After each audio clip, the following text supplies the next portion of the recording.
बिस्मिल्लाहिर्रहमानिर्रहीम। अस्सलामुअलैकुम नाजरीन, मिक्स्ड इन्फो टीवी के साथ मैं हूँ जाहिद फ़ारूक।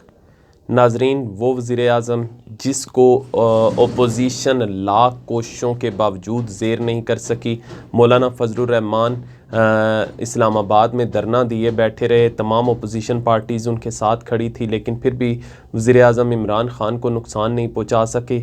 आज उसी वज़ीर-ए-आज़म के सर पर नाअहली की तलवार लटकने लगी है। तीन मुख्तलिफ़ हवालों से वज़ीर-ए-आज़म की नाअहली के पर बात हुई, और सबसे बढ़कर ये कि सुप्रीम कोर्ट से ये सदाएं बुलंद हुई। किस तरीके से ये सदाएं बुलंद हुई और वो तीन हवाले कौन कौन से हैं जिस पर वज़ीर-ए-आज़म इमरान ख़ान की नाअहली की बात की गई। मैं आज के इस व्लॉग में वो तीनों हवाले डिस्कस करूँगा। क्या वज़ीर-ए-आज़म नाअहल हो सकते हैं? इमरान ख़ान जो मुख्तलिफ़ केसेस हैं उनमें उनको नाअहल करार दिया जा सकता है या नहीं, इस पे हम डिस्कस करेंगे।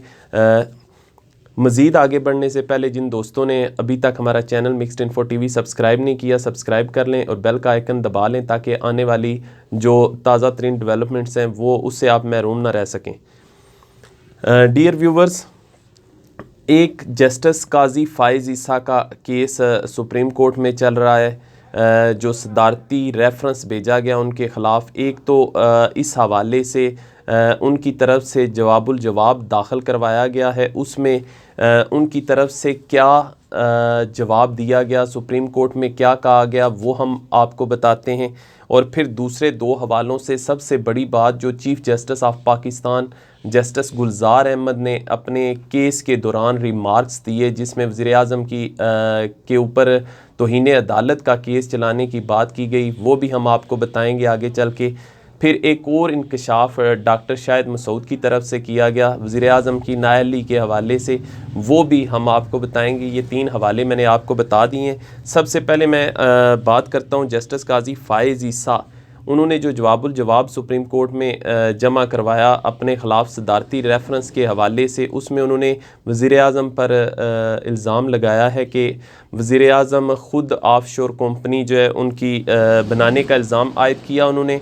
और इसके साथ साथ उन्होंने कहा कि इनके अलावा वज़ीर-ए-आज़म के अलावा कई नुमायाँ शख्सियात ऐसी हैं जो कि ऑफशोर कंपनियाँ के ज़रिए ऑफशोर कंपनियों का सहारा लेकर मुल्की जायदाद यानी उनकी तरफ से मुल्की जायदाद को छुपाया गया। फिर दूसरी चीज़ एक और उन्होंने कही, इसी जवाबुल जवाब में उनका कहना था कि बरतानिया में अहलिया और बच्चों ने जो जायदादें बनाई वो अपने नाम पर बनाई, अपने नाम पर ख़रीदी, किसी ऑफशोर कंपनी का उन्होंने सहारा नहीं लिया। और इसके साथ साथ उनका ये भी कहना था कि वज़ीर-ए-आज़म ने आज तक अपनी अहलिया और बच्चों के असासे ज़ाहिर नहीं किए। मज़ीद उनका क्या कहना था ये भी आपको बताते हैं, जिसमें वज़ीर-ए-आज़म पर तौहीन अदालत के हवाले से भी उनकी तरफ से बात की गई। मुल्क की नुमायाँ शख्सियात ने भी ऑफशोर कंपनियों का सहारा, जैसे मैं आपको बता चुका हूँ कि उनकी तरफ से कहा गया कि उन्होंने ऑफशोर कंपनियों का सहारा लेकर जायदादें बनाई, जिनमें वज़ीर-ए-आज़म का नाम भी उन्होंने लिया, वज़ीर-ए-आज़म भी इसमें शामिल हैं।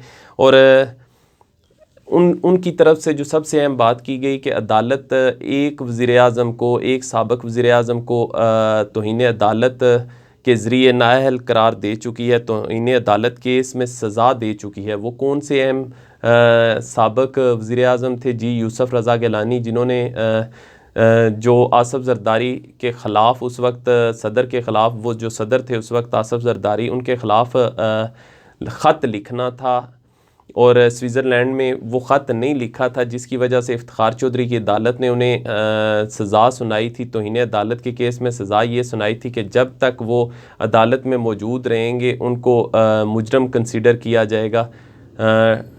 तो ये सज़ा, इस सज़ा के फ़ौरन बाद वो नाअहल हो गए थे, क्योंकि सज़ा याफ्ता शख्स वज़ीर-ए-आज़म नहीं रह सकता। और इस तरीके से उसका हवाला दिया गया है यहाँ पे अपने जवाबुल जवाब में। और इसके साथ साथ एक जगह पे और उनकी तरफ से ये कहा गया कि फैज़ाबाद धरने पर मुझ पर इल्ज़ामात लगाए गए हैं, और इस हवाले से उन्होंने कहा कि इल्ज़ाम अगर गलत साबित हुए, यानी इल्ज़ाम अगर गलत साबित होते हैं तो तौहीन अदालत का मुकदमा हो सकता है। इस पर उन्होंने ये भी कहा कि इमरान ख़ान को फैज़ाबाद धरने के हवाले से सब पता है, वो लाइल्म नहीं है इस हवाले से। लेकिन फिर भी मुझ पर इल्ज़ामात लगा रहे हैं, और अगर ये इल्ज़ामात गलत साबित होते हैं तो उनको तौहीन अदालत की कार्रवाई का सामना करना पड़ सकता है। डियर व्यूवर्स, ये तो वो जवाबुल जवाब में जो जस्टिस काजी फ़ाइज़ ईसा की तरफ से अपने ख़िलाफ़ जो सदारती रेफरेंस है उसमें जो बयान किए गए हक़ाइक़ थे वो हैं। और इसके साथ साथ मैं आपको ये भी बताऊं कि जो अटार्नी जनरल थे साबिक़ अब हो चुके हैं, मुस्तफ़ी हो चुके हैं, अनवर मंसूर, उनकी तरफ से ये कहा गया कि मैंने जब यानी फ़रोग़ नसीम की तरफ से ये कहा गया कि उनसे रिज़ाइन हमने लिया है, उन्होंने ख़ुद नहीं दिया, जबकि उनकी तरफ से ये कहा गया कि पंजाब पाकिस्तान बार कौंसिल के कहने पर मैंने ये रिज़ाइन दिया क्योंकि मैं उसका चेयरमैन रह चुका हूँ। और इसके साथ साथ उन्होंने ये भी कहा कि मैंने जब ये बयान दिया था उस वक्त मेरे साथ फ़रोग़ नसीम और शहज़ाद अकबर मौजूद थे। तो ये जो उनका कहना था मैं इस पे पहले भी आपको बता चुका हूँ, ये बहुत इम्पॉर्टेंट था। और डॉक्टर शाहिद मसूद की तरफ से भी ये दावा किया गया कि अगर ये अदालत के अंदर वो जमा करवा देते हैं, ये स्टेटमेंट मीडिया पर बताने की बजाय अगर वो अदालत में बताते हैं तो अदालत में ये हुकूमत के ख़िलाफ़ चार्ज शीट तस्वर की जाएगी। क्योंकि वज़ीर कानून की तरफ से जो बात की जाए या वज़ीर कानून को अगर वो मुर्दे इल्ज़ाम ठहराते हैं, दो वफाकी वज़रा को मुर्दे इल्ज़ाम ठहराते हैं, तो वो हुकूमत का तस्वर किया जाएगा और ये हुकूमत के ख़िलाफ़ चार्ज शीट होगी अगर वो अदालत में जमा करवाते हैं, तो जिससे इमरान खान की हुकूमत जा सकती है, इमरान खान पर तौहीन अदालत चल सकती है। ये दूसरा हवाला मैं बता रहा हूँ जो एक ही दिन के अंदर 3 मुख्तलिफ हवालों से वज़ीर आज़म के ख़िलाफ़ तौहीन अदालत की कार्रवाई की बात की गई। अब ज़रा आ जाएँ सबसे अहम बात जो chief justice of Pakistan justice Gulzar Ahmed की तरफ से जो सर्कुलर रेलवे मंसूबा है या सर्कुलर रेलवे की बहाली का जो केस चल रहा है अदालत के अंदर कराची में, सुप्रीम कोर्ट में, कराची से ये केस है, कराची की सर्कुलर रेलवे है। और इस हवाले से केस के दौरान चीफ़ जस्टिस गुलजार अहमद की तरफ से अहम रिमार्क सामने आए। उन्होंने कहा कि अगर इस मंसूबे की बहाली यानी सर्कुलर रेलवे की बहाली के लिए हुकूमत को सिर्फ 6 माह की मोहलत दी जाती है, अगर 6 माह में इसको बहाल ना किया गया तो वज़ीर आज़म, वज़ीर आला और सेक्रेटरी रेलवे के ख़िलाफ़ तौहीन अदालत की कार्रवाई की जाएगी। डियर व्यूवर्स, वही बात जो मैं शुरू में मैंने कही कि उनकी तरफ से भी यही कहा गया कि तौहीन अदालत की कार्रवाई की जाएगी वज़ीर आज़म इमरान खान के ख़िलाफ़, सैयद मुराद अली शाह के ख़िलाफ़ और सेक्रेटरी रेलवे जो है उनके। इसी केस के दौरान जब सेक्रेटरी रेलवे की तरफ से कुछ बातें की गई अदालत के सामने तो चीफ़ जस्टिस गुलजार अहमद खासे बरहम हुए और उन्होंने कहा क्यों ना आपको जेल भेज दिया जाए। तो जो पीटीआई के फरदौस शमीम हैं जो ओपोजिशन लीडर हैं सिंध असम्बली में, वो भी इसमें पेश हुए और उनकी तरफ से भी अदालत में अपना बयान कलमबंद करवाने के लिए जब उन्होंने अपनी तरफ से बयान करना शुरू किया कि मैं उनसे पूछा गया कि आप क्यों आए हैं और उन्होंने बताया मैं ओपोजिशन लीडर हूँ सिंध असम्बली के अंदर, तो मैं सिर्फ ये गुजारिशात करने के लिए आया हूँ कि वहाँ पे जो लोग आबाद हैं मैं उनकी बात करना चाहता हूँ, उन इलाक़ों में, मखसूस इलाक़ों में जो काफ़ी अरसे से लोग आबाद हैं। तो चीफ़ जस्टिस गुलजार अहमद की तरफ से ये कहा गया कि ये असम्बली नहीं है, आप रेलवे वालों से रब्ता करें। फिर इसके साथ साथ उनकी तरफ से ये भी कहा गया कि वो लोग जो करोड़ों की ज़मीन उन्होंने चंद लाख में ख़रीद ली, उनको उस वक्त इस चीज़ का पता नहीं था। फिर उसके साथ साथ जो 5 लाख की ज़मीन थी वो उन्होंने 25,000 में ख़रीदी और मकान बना लिए। उनको ख़ुद एहसास होना चाहिए था कि ये ज़मीनें वो इस तरीके से क्यों ख़रीद रहे हैं।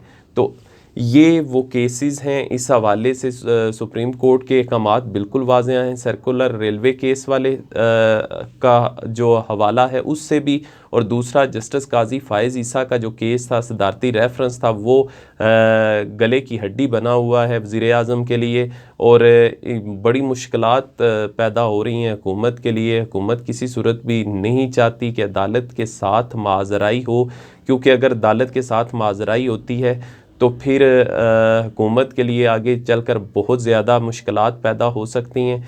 तो ये मुख्तलिफ़ हवालों से वज़ीर आज़म के नाअहली की बात की गई, वज़ीर आज़म पर तौहीन अदालत का केस चलाने की बात की गई और मैंने यही ज़रूरी समझा कि अपने जो व्यूवर्स हैं मिक्स्ड इन्फो टीवी के, उनको इस हक़ाइक़ से आगाह करूँ।